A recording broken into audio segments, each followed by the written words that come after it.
Back. আমরা চলে যাচ্ছি এখন ওয়ার্কশপে গিয়ে। মার্কোটার কাজ মোটামুটি শেষ হয়ে গিয়েছে। আমরা এখন যাচ্ছি কালেক্ট করতে মার্কোটা। গাড়ি মোটামুটি শেষ। এখন আমরা চেক দিব কি কি কাজ করানো হয়েছে। লিকেজ ছিল, লিকেজগুলো হয়ে গেছে, ওয়াশ দিলে চলে যাবে। এই যে পাইপটা ভেজা ছিল এটাও কাজ হয়ে গেছে। এই হচ্ছে আমাদের কাজ এখন পর্যন্ত এখানে শেষ। আচ্ছা, এই আওয়াজটা কোত্থেকে আসতেছে? কিছু একটা ঘষা খাচ্ছে। আমরা একটা আওয়াজ পাচ্ছি আমি, যেটা মানে আমার কাছে আনইউজুয়াল লাগতেছে। ওই জিনিসটা আমরা চেক দিব আবার। আপনারা দেখতে পাচ্ছেন ওই আওয়াজটার জন্য আমরা আবার এই কাভারগুলো ওপেন করলাম।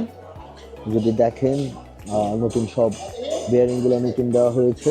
এখন আমরা এখানে একটা ওয়াশার থেকে মনে হয় আওয়াজটা আসতেছে। তো বেসিক্যালি আমরা যেখানে সাউন্ডের রুট খুঁজতেছিলাম ওইখানে না, বেসিক্যালি সাউন্ডটা আসতেছে আরেক দিক থেকে। We are resuming, we are not sure yet.